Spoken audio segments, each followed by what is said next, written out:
Veuillez vous lever, j'aimerais qu'on l'acclame très fort, qu'on l'acclame très fort. Simameni tushangilie vizuri, tumshangilie. Frères et sœurs, Ndugu na dada, à cause de ta vie, ajili ya maisha yako, Dieu va déchirer les cieux pour descendre. Mungu atapasua mbingu ili ashuke. Donne-moi une amen très fort. Patia amina ya uzima. Tellement tu n'as plus de soutien. Zaidi hauna usikamizi, Tu n'as pas d'issue. hauna matokeo. Les médecins ont dit c'est terminé pour toi. Wanganga walisema kuna maliza juu yako. Tu ne guériras pas. Wewe hautaponya tena, Tu n'accoucheras plus. hautazaa tena. Alors quand Dieu entend de tels cantiques, Na wakati Mungu anasikia nyimbo kama hivi, il descend. ameshuka. Dieu va descendre pour toi. Mungu atashuka ajili yako. Et quand Dieu descend, les ennemis se dispersent. Na wakati Mungu anashuka, maadui wanazambazwa. Quand nous les louons de cette façon, Wakati tunamsifu kwa hii aina, Satan est en colère. shetani amesilika kwake. Mais sur le trône de Dieu, Kini kwenye kiti ya enzi, il y a des ordonnances qui sont signées. kuna maamri zinakamatwa. Nous l'acclamons très fort. Tamshangilia vizuri. Dis bonjour à ta soeur, à ton frère, j'apprécie ta présence. Salimia ndugu na dada, umwambie sema nafurahia uwapo wako. Non, dis-lui, je t'aime d'un amour du Seigneur. Maana mimi nakupenda kwa upendo wake Bwana. Nous lisons dans Genèse chapitre 25. Soma kwenye kitabu ya Mwanzo sura yake 25. Nous voulons atterrir en douceur. Tunapenda basi tushuke kwa urembo. Genèse chapitre 25, les 4 premiers versets. Mwanzo 25 na mashairi ya 4 ya mwanzo pale. Et Romains chapitre 4, verset 18 et les suivants. Na Waroma sura ya 4 na shairi ya 18 na ifatayo. Romains chapitre 4, verset 18. Waroma sura ya 4 na shairi ya 18 kushuka. 18 et 19, là c'est la sœur Sylvine Tambo qui va lire. Le premier texte, c'est l'ancien Justin. Pale basi katika kitabu ya Waroma ni mama Sylvine Tambo atasoma na mzee Justin atasoma katika kitabu ya Mwanzo pale. Genèse chapitre 25, les 5 premiers versets, nous lisons pour la gloire de Jésus. Abraham prit encore une femme nommée Ketura. Elle lui enfanta Zimra, Jokshan, Médan, Madian, Zishbak et Shoach. Jokshan engendra Seba et Dedan. Les fils de Dedan furent les Ashurim, les Letushim et les Lemim. Les fils de Madian furent Epher, Enoch, Abida et Elda. Ce sont là tous les fils de Ketura. Merci. Aksanti. Romains chapitre 4. Waroma sura ya 4. Il est question d'Abraham. Comme nous l'avions parlé les vendredis, nous parlerons encore de lui ce matin. Basi ni maneno ya Ibrahimu kama vile tulisema mkazi 5 na asubuhi hapa tutaisemea tena. Alors ne commence pas par espérant. Dis seulement à Abraham et puis tu commences à entrer dans ce texte. Hapana kuanzia kwa tumaini, anzia tu penye wanaandika Ibrahimu kisha. Voilà, toi tu ajoutes les noms. Ce n'est pas écrit, toi tu mets les noms. Verset 10. Ok. Abraham, espérant contre toute espérance, il crut en sorte qu'il devint père d'un grand nombre de nations, selon ce qui lui avait été dit, telle sera ta postérité. Continue. Et sans faiblir dans la foi, il ne considéra point que son corps était déjà usé, puisqu'il avait près de 100 ans et que Sarah n'était plus en état d'avoir des enfants. Merci. Amen. Aksanti. Souligné, là on a écrit, il ne considéra point que son cœur était déjà usé. Mtie kistari wenyewe anaandika sema asikuangalie mwili wake kama umekwisha choka. Nous voulons lier ces deux passages Napenda tuye basi kukutanisha hii mashairi mbili. en les lisant attentivement, nous tirons des leçons. Na mkuyasoma kwa urembo tunapata masomo pale. Et je vous propose les thèmes que nous allons partager avec vous ce matin. Na mijulisha kishina ambayo tutasemea na mweye asubuhi za leo. La vie est faite de 2 chapitres. Maisha imepangiwa masura mbili. Ce matin, Asubuhi za leo je voudrais te dire napenda nikuambie que tout ce que tu as vécu jusqu'à présent, yote ambayo uliishi mpaka leo c'est le premier chapitre. ni sura ya kwanza. Donnez-moi un amen bien. Patia amina uzima, mseme amina. Tout ce que tu as connu jusqu'à présent, Yote umejua mpaka leo c'est le premier chapitre. ni sura ya kwanza. Il y a un deuxième chapitre qui reste inconnu. Kuna sura ya pili bado haijulikana. Avant la fin de ta vie ici-bas, Kabla wewe kufa wala kuondoka duniani hapa, Dieu de la Bible te fera vivre ton deuxième chapitre. Mungu wa Biblia atakuruhusia uishi sura ya pili ya maisha yako. Le deuxième chapitre est considéré comme une seconde chance. Basi sura ya pili inaonekania kuwa kama bahati za pili. Il est comme la nouvelle saison ou la deuxième saison. Inakuwa basi kama wakati ya pili wala hatua za pili. Il y aura toujours, ou il y a toujours un chapitre caché pour ta vie. Unaonekana tu sura moja inafichwa ajili ya maisha yako. J'aimerais que tu dises à ton voisin, tout ce que tu as connu là, c'est le premier chapitre. Penda umwambie jirani na kusema tout ce que tu as connu jusque là, c'est le premier chapitre. Maintenant, dis-lui bien, Umwambie vizuri na uzima. Dieu est venu ouvrir ce matin ton deuxième chapitre. Dieu est venu ouvrir ce matin ton deuxième chapitre. Nous acclamons le Seigneur. Tashangilia wetu Bwana. Chaque personne, Kila mtu en lisant les Saintes Écritures, kusoma maandiko takatifu, aux yeux des hommes par Dieu, chaque personne est une surprise. kuonekana kwa macho ya Mungu, kila mmoja wetu ni mshutusho. Cette personne à tes côtés là Tu yule mwenye anakaa pembeni yako a un chapitre anayo sura qui n'est connu de personne. nayo haijulikane mpaka leo. Ne meurs pas Wewe usikufe avant de vivre ton deuxième chapitre. bado kuishi sura yako ya pili. Je voudrais que tu dises Amen à haute voix. Napenda useme amina na uzima. Nous entrons quelque part et puis nous allons définir. Tutaingilia pali fulani na kisha yake tutatafsiri vizuri. Je donne un exemple pour qu'on puisse se comprendre. Naleta mfano ili tutielewe vizuri. Il y a une histoire dans 2 Rois chapitre 7, on ne va pas lire, je l'ai cité le dimanche passé. Kuna hadithi moja katika kitabu ya pili ya Wafalme sura ya 7 niliisemea wakati uliopita, Des 4 lépreux, ya wale wa ukoma 4. ces gens exclus de la société. Hawa watu walifukuzwa kwenye kampuni. La Bible dit ils dépendaient de la nourriture des gens de la ville. Linasema maisha yao ilielekea kupewa chakula ya wakaaji. Ils ne mangeaient pas pendant la journée.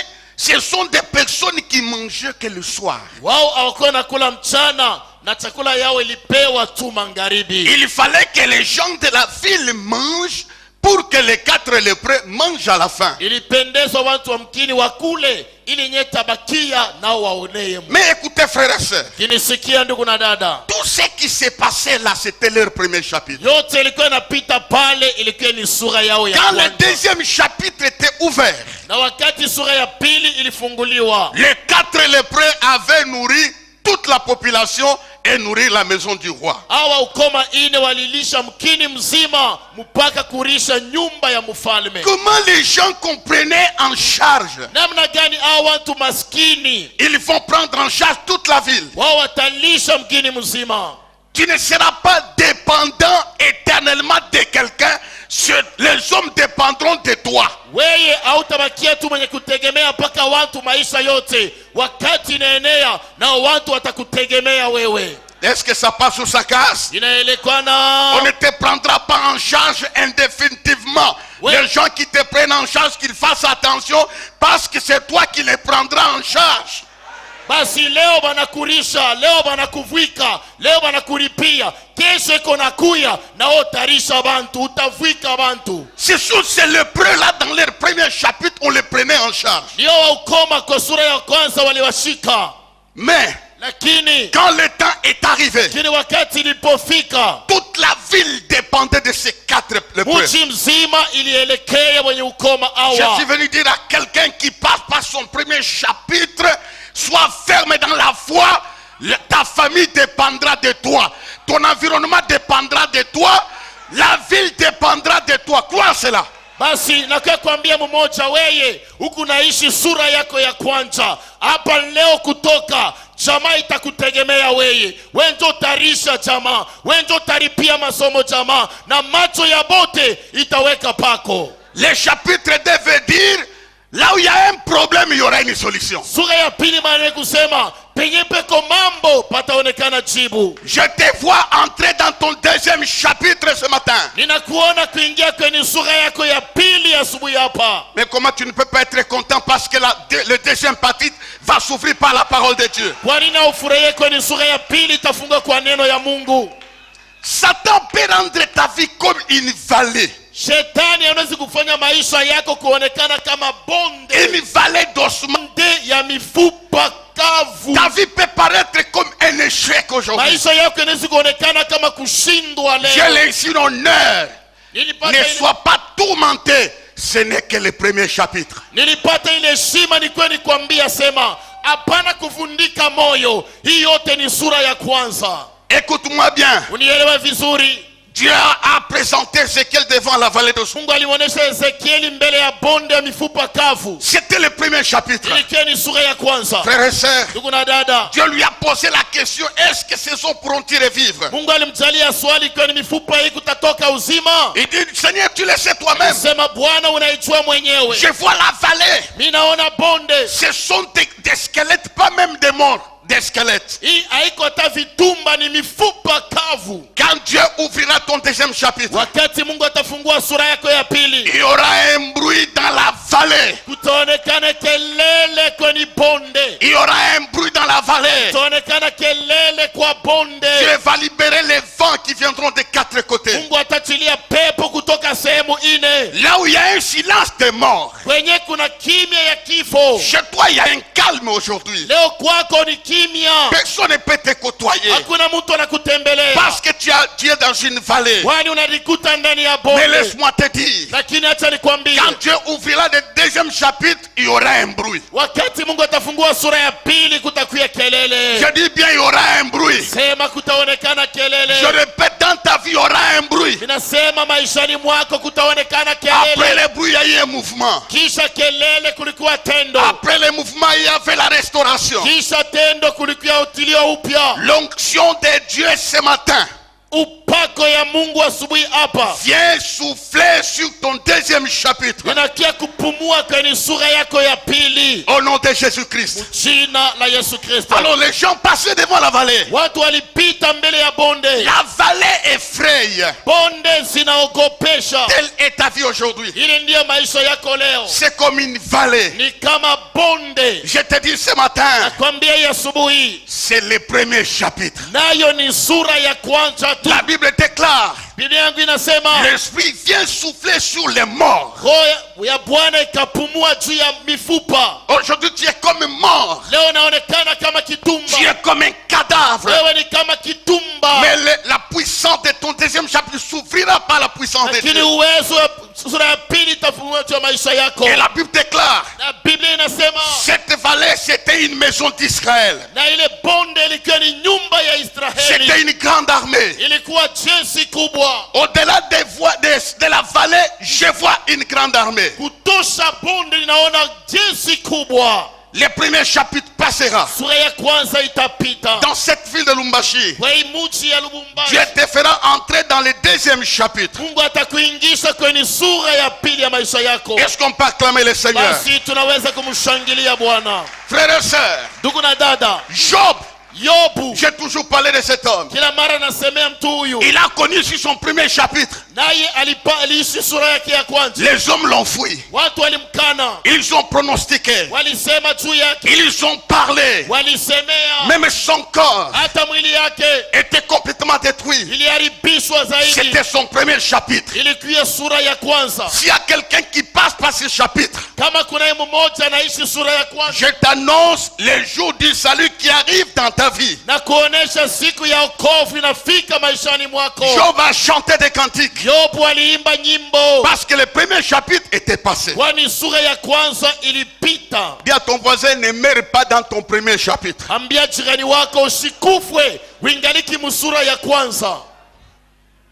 J'aimerais qu'on l'acclame encore.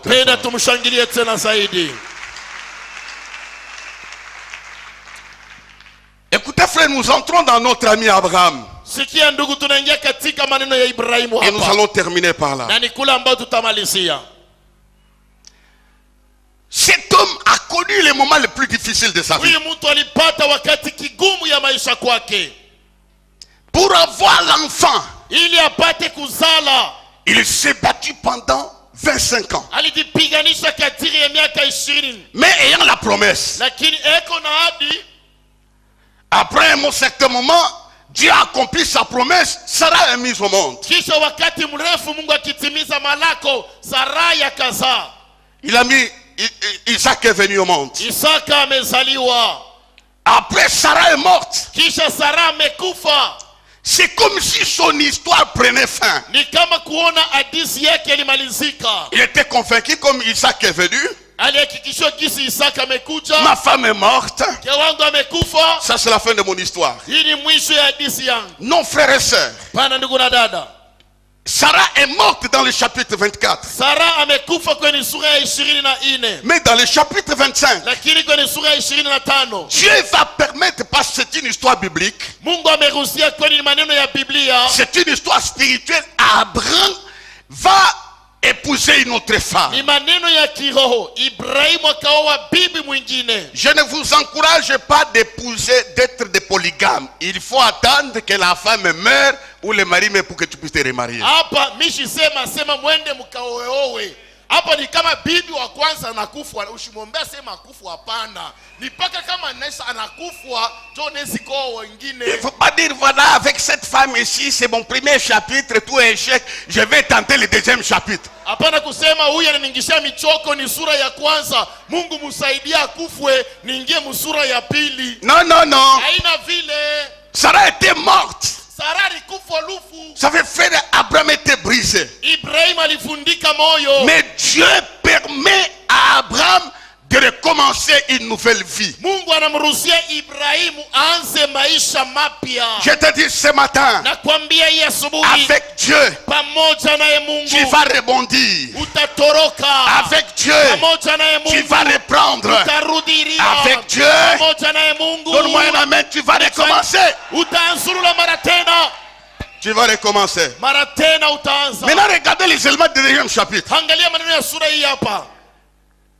Cet homme qui entre dans le deuxième chapitre, Huyu ameingia kwenye sura ya pili. il a un corps usé. Eko na mwili yenye kuzeka. Il est presque démoli. Anaweza kuvundika. Il subit ce que Sarah avait subi. Elle n'était plus dans la capacité d'enfanter. Kinamkamata buze, gizi ilimkamata Sara, iko na uwezaji ya kuzala. Espérant contre toute espérance. Ameweka tumaini kinyume ya upindupindu wote. Abraham ne pensait plus que quelque chose allait se faire. Ibrahimu alikuwa anazania kama kupitia hii buze kitu fulani kinaweza kufanika. Je te dis devant Dieu, Nakwambia mbele ya Mungu, avant ta mort, quelque chose va se faire. bado kufe kitu moja kitafanika. Ça c'est ta prophétie, donne-moi un amen Ni fort. unabii wako, pokea, sema amina. Alors la Bible dit, Biblia inasema il épousa Ketura. akamuoa Ketura. Ça a une signification, bien que les gens prêchent d'une manière ou d'une autre. Ça a une signification parce que ça est dans la parole. Basi iko na mahana nayo, hata ndio wote wanaisemea kipindupindu. Dites amen. Amen. Quand il épouse Ketura, Na wakati anamuoa Ketura, cet homme usé, huyu mtu mzee, cet homme fatigué, huyu mtu mwenye kuchoka, cet homme presque déclassé, huyu mtu kabla nkambwabo, dans les premiers chapitres, kwenye sura ya kwanza, Dieu lui a donné Isaac. Mungu alimpatia Isaka. Je mets de côté Ismaël, Natia pembeni Ismaeli, parce que c'est l'enfant de la chair. kwani ni mke wa mwili. Mais dans le deuxième chapitre, Lakini kwa sura ya pili, avec ces mêmes personnes usées, mpaka na huyu mtu mwenye kuzeka, Dieu lui donne 6 enfants. Mungu anampatia batoto 6. Tu peux comprendre ça? Unaweza kuelewa ile? Dieu comble son cœur. Mungu anajalia roho yake. Dans le premier chapitre, c'est que tu ailles avec beaucoup de difficultés. Dans le deuxième chapitre, tu l'auras avec beaucoup de facilité. Kwenye sura ya kwanza kupata kulikuwa kigumu kabisa, lakini kwa sura ya pili utapata kiepesi. Dans le deuxième chapitre, tu ne te battras pas. Kwenye sura ya pili utapiganishwa. Dans le deuxième chapitre, tu ne te fatigueras pas. Kwenye sura ya pili utalemewa. Tel que tu es isé, une personne déclassée dans la société, Dieu va commencer une nouvelle histoire avec toi. Paka vile leo unaachiliwa kwenye kampuni, unaonekana mtu bila maana, lakini kwa sura ya pili Mungu ataanza nawe hadithi mpya. Il y a un deuxième chapitre. Kuna sura ya pili. Dites amen. Amen. Dis à ton voisin, il y a un deuxième chapitre ce matin. Kuna sura ya pili naanza asubuhi. Alléluia. Amen. Il a 6 enfants. Pendant 25 ans, il a un enfant. Pendant 6 ans, il a 6 enfants. De toi sortira les miracles. Dans les chapitres de Dieu, tu auras l'onction. Tu auras la capacité de réaliser des choses que tu n'as pas pu réaliser pendant 30 ans.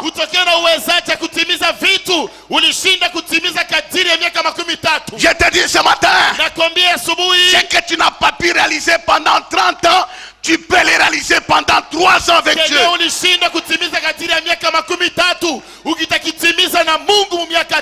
Je donne l'ordre à la nature de s'incliner devant toi. Va réaliser ce que tu n'as jamais réalisé. Basi inaleta amri kwa dunia ikuitike na ikuti ili utimize bintu. Je communique le courage, le pouvoir de conception aux femmes qui pleurent les enfants pendant plusieurs années. Recevez la conception et réalisez les enfants. Basi najalia uwezaji kwa wale wa mama walionekana tasa kadiri ya miaka tokea asubuhi za leo. Pokea uwezo ya uzao. Tes jambes sont usées. Miguu yako imechoka. En allant chercher du travail. Kwenda kutafuta kazi. Tu es foutu. Wewe unachoka. Tu as connu la mort de Sarah. Ulipata kifo ya Sarah. Ce matin il me dit de te dire. Tu as reçu l'onction de réaliser rapidement les choses. Unapata upako ya kutimiza vitu haraka. Crois à la parole de Dieu. Aminia neno la Mungu. Ce que tu ne peux pas faire, tu vas le faire. Kenya kuna uwezaji kufanya utakitimiza. C'est ça la puissance du deuxième chapitre. Ce que tu n'as pas pu organiser, tu vas organiser. Dites amen. Voilà, je t'ai mis l'introduction. Je commence la prédication. Dites amen. Amen, amen, amen. Amen. Écoutez. Le premier enfant est venu au monde. On l'appela Zimran. Si vous lisez dans la Bible, c'est écrit. On l'appela Zimram. Zimran signifie louange en hébreu. Signifie les cantiques de l'Éternel en hébreu. Ton deuxième chapitre va commencer par une louange. Non, tu n'as pas suivi ça. Ton deuxième chapitre sera inauguré par une louange. Dieu mettra un cantique nouveau dans ta bouche. Si tu n'as pas chanté dans le premier, dans le deuxième, c'est toi qui vas composer les cantiques.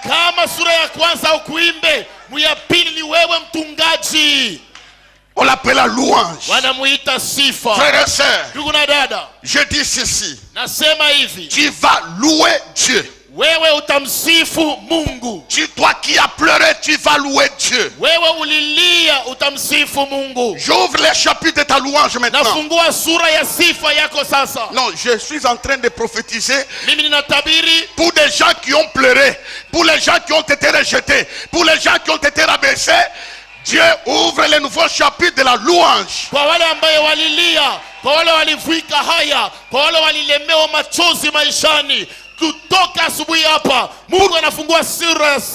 Pourquoi nous louons Dieu? Nous louons Dieu par rapport à ce qu'il fait. Dieu va faire des choses. Dites amen. Dites à haute voix qu'il les fasse. Dieu va faire des choses. Vous nous répétez qu'il les fasse. Je dis, Dieu va faire des choses. Il va les faire.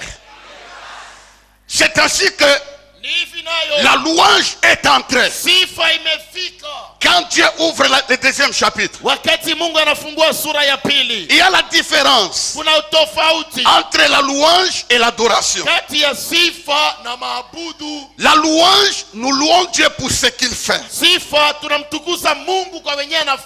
Il est le faiseur des choses, frère. Nous le louons parce qu'un jour il a ouvert la mer rouge. S'il y a une limite au devant de toi, la limite va sauter et tu loueras Dieu. Nous louons Dieu parce qu'il a fait manger Élie les gâteaux chez la veuve. Je déclare une chose. Dans cette année, tu mangeras ton gâteau. Je dis, tu mangeras ton gâteau. Dans les moments les plus difficiles, Dieu te fera manger un gâteau. Dans la maison de la veuve, nous le louons parce que Dieu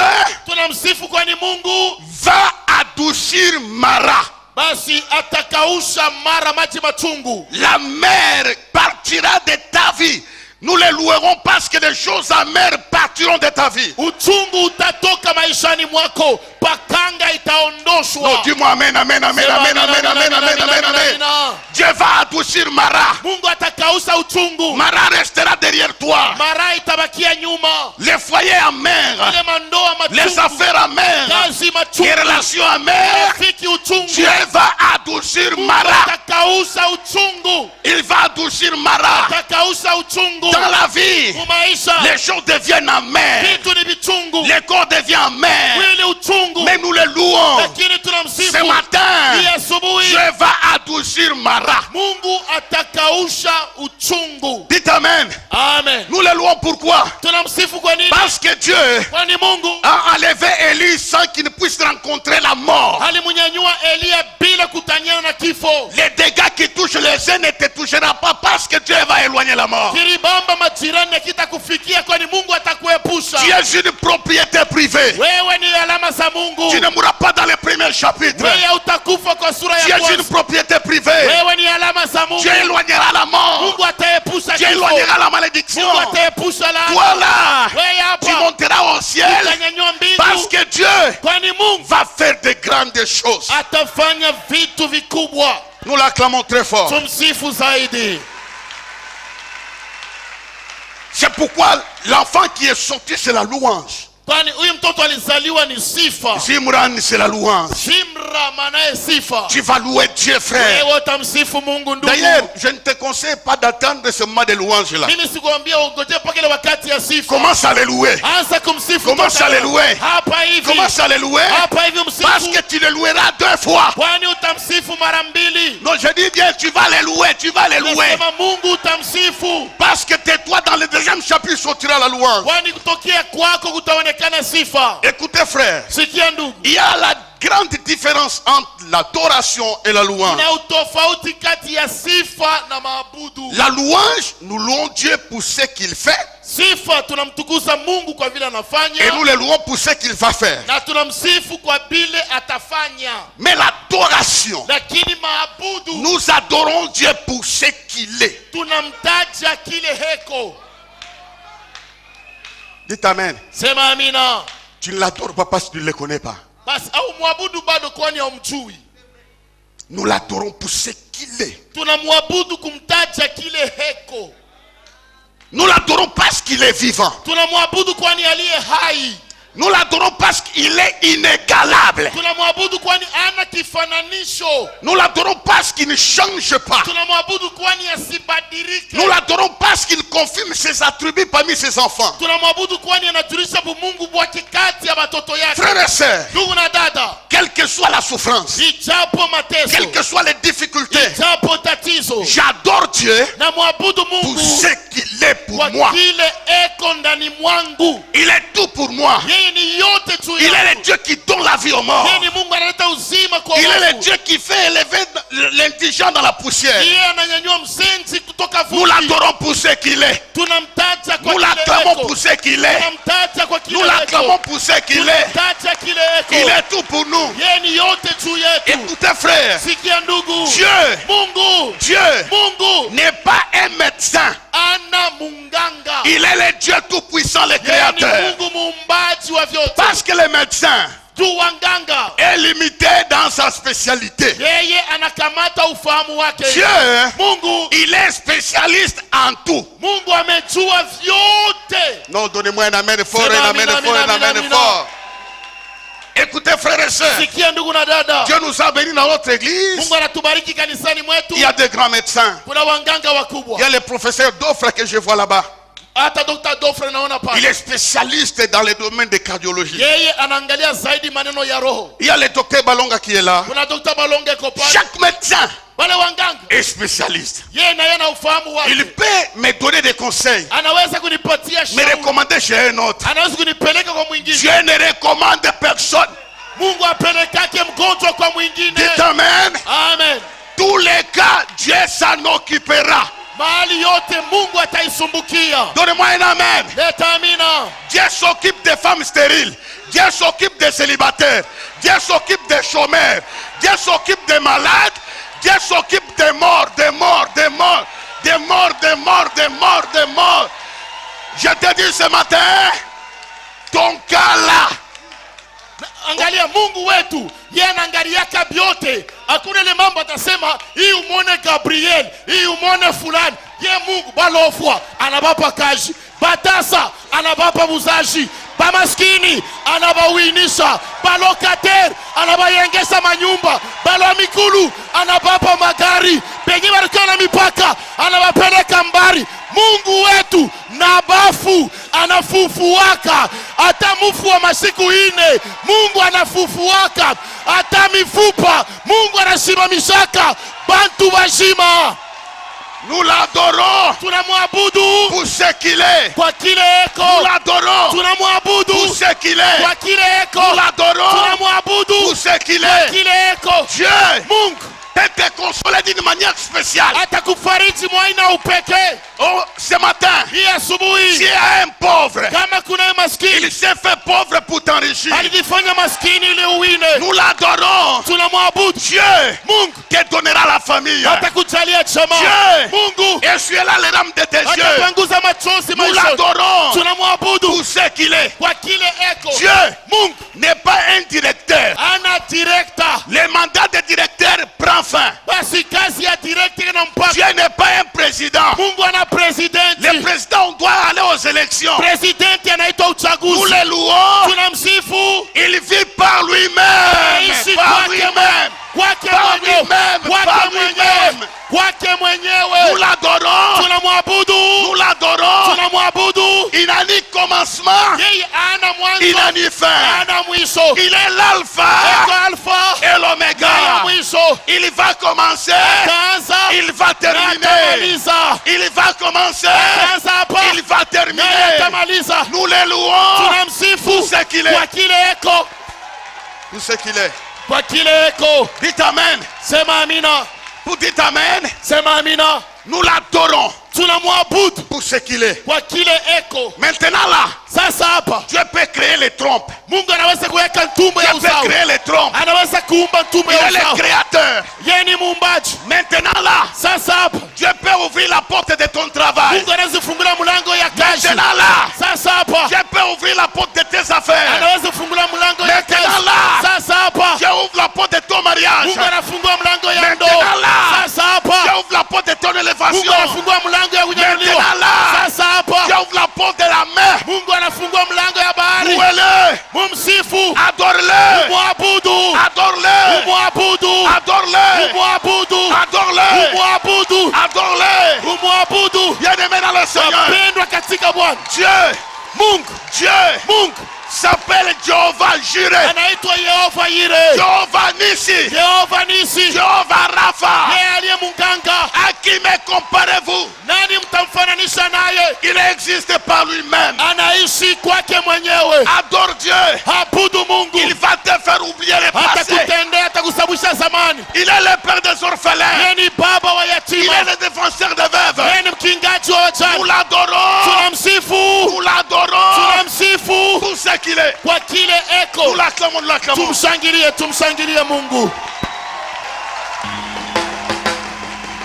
Veuillez vous asseoir. Je dois terminer dans 10 minutes. Frères et sœurs,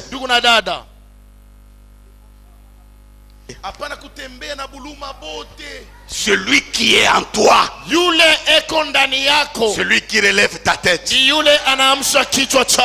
un jour, il a donné l'ordre qu'on puisse traverser la mer dans une barque. Le tourbillon s'élève. Il dormait calmement. Les disciples ont jugé de le réveiller avec des remarques: ne vois-tu pas que nous périssons, Seigneur? Il s'élève, il ne se bat pas contre les tourbillons. Il dit: tais-toi, silence. Il y a eu un calme. Ce matin, il va mettre un calme dans ta maison. Les tourbillons qui se sont levés dans le deuxième chapitre, dans le premier chapitre, vont s'abaisser. Les apôtres ont réalisé.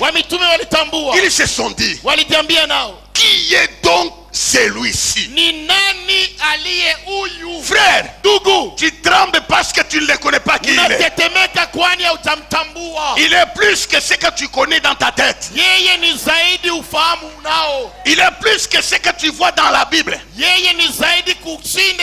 Parce qu'on nous révèle, il est parti. Il est le Dieu invincible. Il guérit par la parole. Il crée par la parole. Il bénit par la parole. Frères et sœurs, tu ne le connais pas. C'est pourquoi nous l'adorons, nous le louons. Parce que nous les connaissons. Voilà, je ne parle pas de tous les 6 enfants, on risque de quitter le soir. Je prends un deuxième enfant. Je ne prends pas le deuxième, je prends le troisième. Le troisième s'appelle Médan. Médan, oui. Médan. En hébreu signifie jugement ou victoire. Frères et sœurs, dans le deuxième chapitre, tu vas aller de victoire en victoire. Reçois ça, c'est pour ta vie. Là où tu as échoué, tu n'échoueras pas. J'annonce tout démon qui s'est levé dans le premier chapitre, dans le deuxième chapitre, ce démon est jugé au nom de Jésus. Non, dis-lui qu'il est jugé, qu'il est jugé, qu'il est jugé. Le troisième enfant a apporté la victoire. Je vois quelqu'un qui a échoué. Tu remporteras des victoires. Non, ce n'est pas fort. Dis-toi, je remporterai des victoires. Dis encore, je remporterai des victoires. Le troisième enfant a mené le jugement et la victoire. Parlons un peu de victoire. On ne peut pas parler de victoire s'il n'y a pas des ennemis. Parlons un peu des ennemis. Chaque personne a 3 sortes d'ennemis. Je vais aller rapidement et puis on termine dans 5 minutes. Il a 3 sortes d'ennemis. Dans les psaumes 23 chapitre 1 et le suivant, la Bible dit: tu dresses une table en face de mes amis. Tu dresses une table en face de mes ennemis. Et puis ils sont là, je ne les tue pas. Ils doivent voir comment je mange. Ce sont les ennemis décoratifs. Ce sont les ennemis décoratifs. Ils ne feront rien. Cette année, tes ennemis à toi seront des spectateurs. Pendant que tu manges, ils t'observent en train de saliver. ton ennemi n'aura pas le courage de venir te toucher. Adui ana uwezaji ili akuguse. Laissez Dieu décorer vos tables. Acha Mungu apambe meza zenu. Ce sont des ennemis qui vous injurient mais qui ne vous touchent pas. Ni maadui beko na kutukana lakini ana uwezaji kukugusa. Ce sont des ennemis qui parlent mais les paroles ne vous touchent pas. Ni maadui iko na usemi lakini misemo haina uwezo. Il y a une distance entre eux et toi, il y a une table. Kuna urefu kati yao na wewe kauni na meza. Ta table ne sera jamais vide quand Dieu a commencé. Meza yako haitapungukiwa kama Mungu anaanza nawe.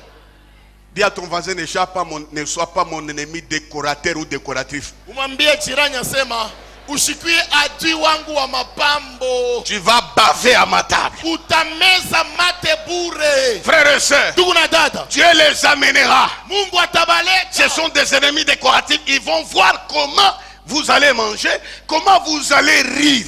Balebo kaji yabo mibeko naangalia kisu kunakula namna gani furazi na kujaza. Dieu te donnera la victoire par une bénédiction de la table. Mungu atakupatia baraka kupitia baraka ya meza. Dites amen. Amen. Tes ennemis ne mourront pas.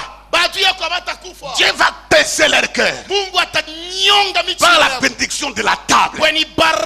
Alors reçois la bénédiction de la table. Reçois la bénédiction de la table. Frères et sœurs, les hommes ont dressé des tables, mais Dieu dressera une table spéciale pour toi. Pas loin, pas en privé, pas en privé, pas en privé. Ça sera phare à phare. Ça sera face à face devant tes ennemis. Ce sont des ennemis décoratifs. Dites amen.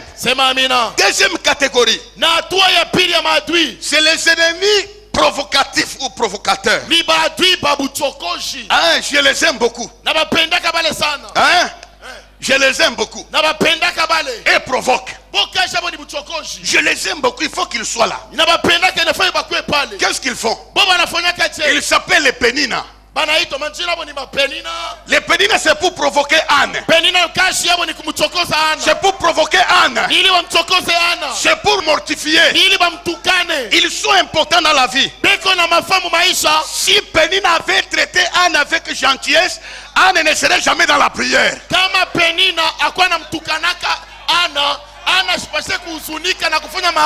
Laissez-les te provoquer.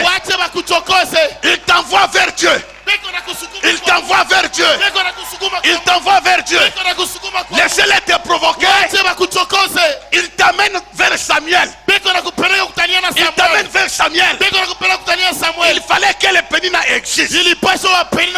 Comme ça, ils m'amèneront vers Dieu. Si la persécution te détruit, tu n'es pas enfant de Dieu. Si la persécution t'amène vers Dieu, tu auras ton Samuel. Kuna kutosha mubia kimungu yuasema pala una mkristo, lakini kama mateso inakusukuma mutafute Mungu ayasema kwa. Dis à ton voisin, sema na jirani, provoque-moi un peu, provoque-moi. Provoque-moi. Dis-lui, j'ai envie de voir Samuel. J'ai envie de voir Samuel. Provoque-moi, provoque-moi. Frères et sœurs, c'est quand Satan te provoque, tu appelles Jéhovah. C'est quand Satan te provoque, tu loues le Seigneur. Aimez les ennemis provocateurs. Écoutez, frères et sœurs, vos amis ne vous aideront jamais. Ceux-là qui vous aideront, ce sont vos ennemis. Mes ennemis à moi m'ont aidé à corriger mes erreurs, m'ont aidé à corriger ma conduite. Il y a un but pour lequel Dieu amène les ennemis provocateurs. S'approcher de Dieu. 2. S'approcher de Samuel. 3. Changer tes erreurs. 4. Te sanctifier. Ils te provoqueront sur ta vie pour que tu changes. Nous acclamons le Seigneur. Troisième catégorie. Hatua ya tatu. Les ennemis destructifs ou de destruction. Badui ba kubomola bakavunja. Il y a des ennemis chargés pour nous détruire. Kubadui banaweka pale njia kuharibisha. À l'instar d'Hérode. Kwa fadi ya mfano ya Herode. Hérode voulait détruire Jésus. Herode alipenda muue Yesu. Il voulait détruire son étoile. Alipenda haribu nyota zake. À l'instar de Goliath. Alama ya Goliath. Goliath voulait détruire David. Goliath alipenda muue Daudi. Et il voulait détruire Israël. Alipenda muue Israeli. Je l'annonce. Na yatangaza. Parce qu'en toi il y aura la victoire. Kwani ndani yako mtakia ushindi. Ce matin. Hii asubuhi. Dites ce matin. Ce matin. Tous les ennemis destructeurs tombent au nom de Jésus. Celui qui a décidé de couler David tombera. Celui qui a creusé un trou, il tombera lui-même. Celui qui a décidé en privé sera humilié en public. C'est pourquoi Goliath a été humilié en public. C'est pourquoi Hérode a été tué en public. Les ennemis de destruction sont des sorciers, les féticheurs. Je déclare, ennemis de destruction, vous avez échoué au nom de Jésus. Nous acclamons le Seigneur. J'ai dit une petite chose. Je répète encore. Dans ta vie, il y aura toujours deux chapitres. Il y a eu l'ancienne alliance avec la loi dent pour dent et pour œil. Aucun homme n'avait le pouvoir de respecter la loi. C'est comme si Dieu perdait l'humanité. Mais Satan avait ignoré qu'il devait avoir la nouvelle alliance. Jésus est venu avec la nouvelle alliance. Et ça c'est pas pour toi, ça c'est pour toi. Je te dis ce matin, tu réussiras parce que Jésus vient avec la nouvelle alliance. Dans l'ancienne alliance, il y avait le mot Horeb. Mais dans la nouvelle alliance, il y a le mot Golgotha. Moïse est venu avec la loi. Deuxième chapitre est venu avec la grâce. Je le sens ce matin. Tu ne mourras pas à cause de la grâce. Tu travailleras à cause de la grâce. Tu accoucheras à cause de la grâce. Tu accoucheras à cause de la grâce. Nous sommes les plus heureux de la terre parce que nous ne sommes pas morts dans l'ancienne alliance. Nous vivons par la nouvelle alliance. Il y a le sang de Jésus. Frères et sœurs, David ne s'arrête pas au premier chapitre. Qui croit cela? Qui croit cela? David continue. Dites amen. Amen. Encore une minute, je termine. Comment entrer dans le deuxième chapitre? Je ne sais pas comment vous parler. C'est là le nœud du problème. Deuxième chapitre.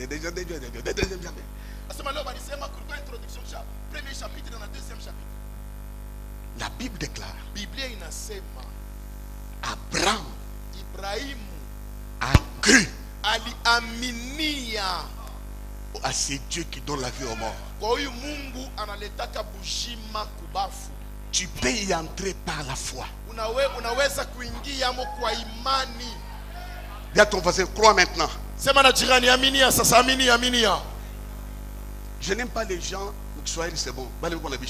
Les contestateurs. Non. Commence à croire. La foi c'est comme la folie.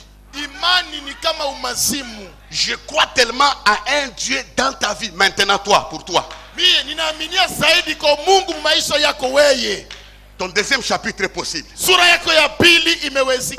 Il ne considéra pas que son corps était hissé. Il a cru. Dis-toi je crois. Non, dis-toi je crois en un Dieu fort. Comme Abraham a cru, je crois. Tous les hommes, les héros de la foi étaient caractérisés par la foi.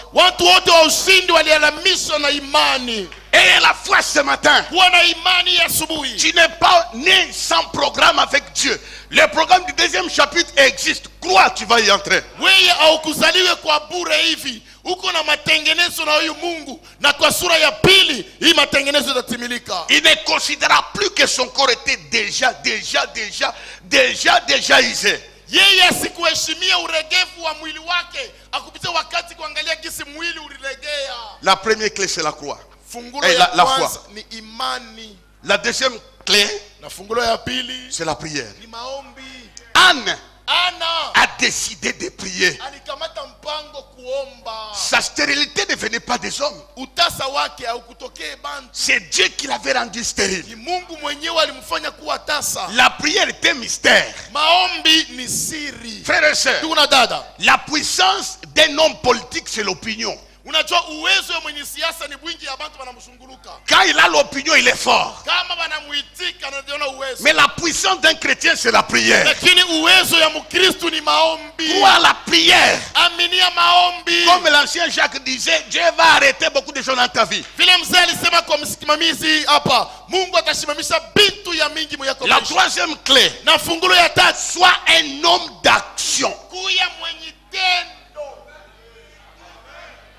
Dites amen. Sema amina.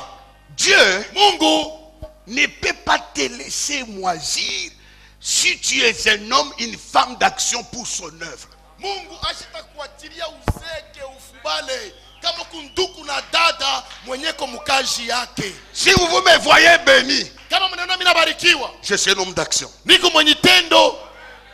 Je sers Dieu. Namtumikia Mungu. Je viens à l'église. Nakuja kanisani. Je prêche. Nahubiri. Vendredi quand je prêchais, wakati nilikuwa nahubiri, j'ai senti une douleur dans le cœur. Nilisikia uchungu moyoni. J'ai dit Seigneur, qu'est-ce qu'il y a? Bwana ni nini tena? J'ai fait ton travail. Nafanya kazi ya. Arrivé à la maison, nafika nyumbani, la douleur a disparu. Chungu umepotea. Frères et sœurs, sois une femme d'action pour l'œuvre de Dieu. Umutumikie Mungu. Ton argent là, hela yako doit servir Dieu. Imutumikie Mungu. Non, moi n'amène fort. Doit servir Dieu. Imutumikie Mungu. Sois une femme d'action. Kuya mama mwenye tendo. Viens torchonner. Kuya kolopa. Va visiter les malades. Tembelea wagonjwa. Va prêcher. Enda hubiri. Va aider les pauvres. Saidia maskini. Va visiter les orphelins. Pegua yatima. Ton action tendo yako amènera vite le deuxième chapitre. Itatofisha haraka sura ya pili. Ayez un bon cœur. Kuya na roho mzuri. Ayez un bon cœur. Kuya na roho mzuri. Dis à ton voisin, ayez un bon cœur. Sema na jirani, kuwa na roho mzuri. Sois un homme d'action. Kuya mwenye tendo. Engage-toi dans l'œuvre de Dieu. Ujiweke mkashi ya Mungu. Engage-toi. Ujiweke. Engage-toi. Ujiweke. Engage-toi. Ujiweke. Dieu ouvrira le deuxième chapitre. Mungu atafungula sura ya pili. La foi, imani, la prière, maombi, l'action. Tendo. Ne laisse jamais quelqu'un servir usiachilie wengine batumike à ta place. Fazi yako. Dans les choses de Dieu, il n'y a pas de petites tâches et de grandes tâches. Ce qui compte, c'est ta fidélité dans l'action. Mubia Mungu, amuna sema hii ni ya base, hii ni ya bashemashi, mambo ni namna unajitoa na kudifanya. J'arrive ici, hein. Nafika hapa. Je trouve les mamans qui torchonnent. Na kutosha mama yuko na kolopa. Hier, je les ai vus, les filles. Jana niliwaona wadada wa binti yao. Vous êtes fatigués, hein. Banisha kuchoka. Elles torchonnaient. Beko naendelesha tu. Elles torchonnaient. Beko paka na kolopa. Elles torchonnaient. Bana kolopa. Pour Dieu. Juu ya Mungu. Dieu va les laisser comme ça, hein? Mungu atabacha paka vile, eh? Les protocoles. Ba protocole hapa. Soyez les hommes d'action. Mkwe bantu benye tendo. N'attends même pas un salaire. Hapana kuchunga sema kanisa ikuripe. N'attends pas ça. Hapana kuongoja mshahara. Tu perds ton temps pour rien. Utapoteza wakati yako bure. Dieu connaît la valeur de ton action. Mungu anajua heshima ya kazi unafanya. Dieu connaît la souffrance dans ton action. Mungu anajua mateso gani unapata mwile kazi unamfanisia. Il ne va pas seulement te payer. Hapana tu sema atakulipa. Il va te faire un rappel. Nabii ya zamani ataripa. Il va te faire un rappel. Ataripa nabii ya Il va zamani. te faire un rappel. Atarudisha nabii ya zamani. Sois dans l'action. Ingia mkazi. Les jours de ton salaire, siku ya mshahara yako, cela n'est pas important pour toi. Ile haina kawaida kwako. Ça c'est Dieu qui décide. Ni Mungu mwenyewe anakamata mpango. Il te paiera. Atakulipa. Je dis bien il te paiera. Atakulipa. Je dis encore il te paiera. Sema atakulipa. Sois un homme d'action. Kuya mwanitendo. Dieu va ouvrir les deuxième Mungu chapitre. atafungua sura ya pili. Alors ce matin, na hii asubuhi j'annonce natangaza la chute de tous les ennemis de destruction. kuanguka kwa maadui wote ya uharibifu wa leo. Veuillez vous lever en acclamant. Simameni tushangilie Bwana. Nous l'acclamons très fort. Tumshangilie vizuri.